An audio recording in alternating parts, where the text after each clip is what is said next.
ನಮಸ್ಕಾರ ಕಂದ್ರಪ್ಪ. ಎಲ್ರಿಗೂ ಹೊಸ ವರ್ಷದ ಹಾರ್ದಿಕ ಶುಭಾಶಯಗಳು ಕಂದ್ರಪ್ಪ. ನಮಸ್ಕಾರ ಕಂದ್ರಪ್ಪ ಎಲ್ರಿಗೂ. ಇವತ್ತು ಗುರುವಾರ. ನಾವು ಗುರುರಾಯನ್ನ ಸ್ಮರಿಸುತ್ತಾ ಎಲ್ಲರೂ ಬದುಕಿನಲ್ಲಿ ಇರುವಂಥ ಚಿಂತೆ, ದುಗುಡ, ನೋವು, ಕಷ್ಟ ಎಲ್ಲವನ್ನು ದೂರ ಮಾಡಿ ಆ ದೇವರು ಯಾವಾಗಲೂ ನಿಮಗೆ ಆರೋಗ್ಯ, ಆಯಸ್ಸು, ಸಮೃದ್ಧಿ, ಸಂತೋಷ ಕೊಡಲಿ ಅಂತ ನಾನು ಆ ರಾಘವೇಂದ್ರ ಸ್ವಾಮಿಯಲ್ಲಿ ಬೇಡ್ಕತಾ ಇವತ್ತು ನನ್ನಿಂದ ಒಂದು ಸಣ್ಣ ದೇವ್ರನ್ನ ಪ್ರಾರ್ಥಿಸೋಣ ಅಂತ ಅಂದ್ಕೊಂಡಿದ್ದೀನಿ. ಎಲ್ಲರೂ ಸಪೋರ್ಟ್ ಮಾಡ್ರಪ್ಪ. ಎಲ್ಲರಿಗೂ ಒಳ್ಳೆಯದಾಗಲಿ. ಎಲ್ಲರೂ ನನಗೆ ಸಹಕರಿಸ್ಬೇಕು ಕಂದ್ರಪ್ಪ. ನಾನು ರಾಯರ್ನ ನನಗೆ ಆರಾಧ್ಯ ದೈವ ಅವರು. ನಾನು ಅವ್ರನ್ನ ಒಂದು 4 ಸಾಲ ಹೇಳಿ ಅವ್ರನ್ನ ನಾನು ಬೇಡ್ಕೋಬೇಕು ಅಂದ್ಕೊಂಡಿದ್ದೀನಿ, ಎಲ್ಲರಿಗೂ ಒಳ್ಳೆಯದಾಗಲಿ ಅಂತ. ನನಗೆ ಅಷ್ಟು ಚೆನ್ನಾಗಿ ನನಗೆ ಹಾಡು ಹೇಳಕ್ಕೆ ಬರಲ್ಲ.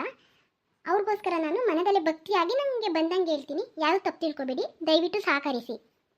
ಚಿಂತೆ ಏಕೆ ಮನವೇ ಗುರು ರಾಘವೇಂದ್ರನಿರಲು, ಚಿಂತೆ ಏಕೆ ಮನವೇ ಗುರು ರಾಘವೇಂದ್ರನಿರಲು, ಚಿಂತೆ ಕಳೆದು ನಿಶ್ಚಿಂತೆಯಿಂದ, ಚಿಂತೆ ಕಳೆದು ನಿಶ್ಚಿಂತೆಯಿಂದ ಇರುವಂತೆ ಮಾಡುವ ಚಿಂತಾಮಣಿರೆ, ಚಿಂತೆ ಏಕೆ ಮನವೇ ಗುರು ರಾಘವೇಂದ್ರನಿರಲು, ಭೀತಿ ಏಕೆ ಮನವೇ ಗುರುರಾಯ ಬಳಿಯಲ್ಲಿ ಇರಲು, ಭೀತಿ ಏಕೆ ಮನವೇ ಗುರುರಾಯ ಬಳಿಯಲ್ಲಿ ಇರಲು, ಭೀತಿ ಕಳೆದು ನಿರ್ಭೀತಿಯಿಂದ, ಭೀತಿ ಕಳೆದು ನಿರ್ಭೀತಿಯಿಂದ ಇರುವಂತೆ ಮಾಡುವ ಗುರುರಾಯನಿರಲು, ಚಿಂತೆ ಏಕೆ ಮನವೇ ಗುರು ರಾಘವೇಂದ್ರನಿರಲು, ಚಿಂತೆ ಏಕೆ ಮನವೇ ಗುರು ರಾಘವೇಂದ್ರನಿರಲು.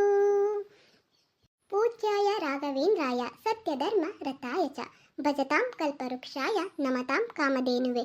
ಓಂ ಶ್ರೀ ಗುರು ರಾಘವೇಂದ್ರಾಯ ನಮಃ. ಓಂ ಶ್ರೀ ಗುರು ರಾಘವೇಂದ್ರಾಯ ನಮಃ. ಮತ್ತೊಮ್ಮೆ ಎಲ್ಲರಿಗೂ ಹೊಸ ವರ್ಷದ ಹಾರ್ದಿಕ ಶುಭಾಶಯಗಳು. ಧನ್ಯವಾದಗಳು.